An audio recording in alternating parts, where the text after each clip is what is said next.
చేసింది లేదు. ఆ రోజు మన ఎంపీ కాకండి కానివ్వండి, మీరు ప్రతి ఒక్కరూ కష్టపడి గెలిపించాలని కోరుకుంటున్నాము. మన పార్టీ తెలుగుదేశం పార్టీ, మీ అందరూ తెలుగుదేశం ముద్దు పెట్టాలని మేము అనుకుంటున్నాము. మొత్తంలో ప్రతి ఇంటిలోనూ చంద్రబాబు నాయుడు పోటీ ఉందని మాకంతా తెలుసు. సభ్యులు, బీజేపీ కార్యకర్తలు, జనసేన కార్యకర్తలందరికీ కూడా పేరు పేరున హృదయపూర్వక ధన్యవాదాలు. ప్రచారంలో భాగంగా ఇంత భారీ ఘన స్వాగతం పలికిన శ్రీ వెంకటరమణ బోర్వెల్స్ అసోసియేషన్ వారికి మనస్ఫూర్తిగా ధన్యవాదాలు తెలుపుకుంటూ, ఇక్కడికి వచ్చిన తర్వాత లోకల్ సమస్యలు చాలా తెలిసాయి.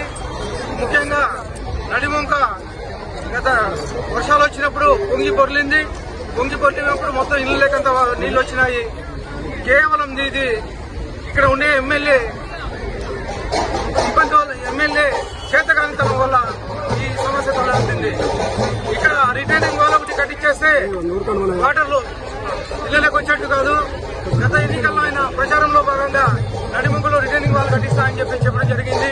కానీ కనీసం మొదలు పెట్టిన దాఖలాలు కానీ లేవు, కనీసం బడ్జెట్ ఇప్పించిన దాఖలాలు కానీ లేవు. అలాగే ఇక్కడ మసీదుల దగ్గర డ్రైనేజ్ సమస్యలు వస్తున్నారు. అలాగే నడిముంగులు విగ్రహాలు పెట్టి కొంచెం నడిముంగులు నాశనం చేశారని చెప్తా ఉన్నారు. ఇదే కాకుండా మా నాయకుడు చంద్రబాబు నాయుడు ముఖ్యమంత్రి అయిన తర్వాత ఖచ్చితంగా ఈ రిటైనింగ్ వాళ్ళని మేము నిర్మిస్తామని చెప్పేసి 47-45 తెలియజేస్తున్నాం. చంద్రబాబు నాయుడు గారు ముఖ్యమంత్రి అయిన తర్వాత అనంతపూర్ కి ఔటర్ రింగ్ రోడ్ అయితేనేమి, అలాగే అండర్ గ్రౌండ్ డ్రైనేజ్ అయితే ఏమి, డంపింగ్ యాక్ట్ షిఫ్టింగ్ అయితే ఏమి, ఇవన్నీ మేము చేసేది మేమే, గెలిచేది మేమే.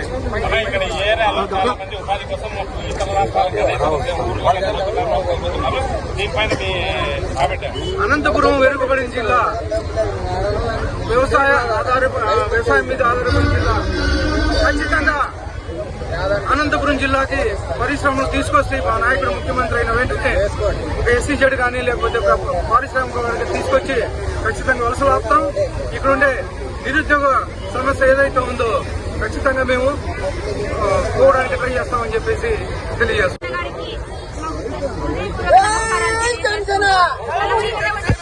అనేక సమస్యలు ఉన్నాయి.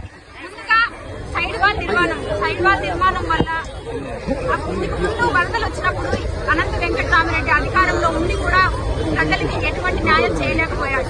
ఆ బోర్వెల్ అసోసియేషన్ ఆధ్వర్యంలో 5 రోజుల పాటు భోజనం, వాళ్ళకి నిద్ర, వాళ్ళకి ఉండడానికి వసతి కల్పించింది బోర్వెల్ అసోసియేషన్. వెంకటరామిరెడ్డి గారు రావడం, కోతులు ఇవ్వడం, వెళ్లడమే చేశారు తప్ప ఏ ఒక్కరిని ఆదుకున్న పాపాలు పోలేదు.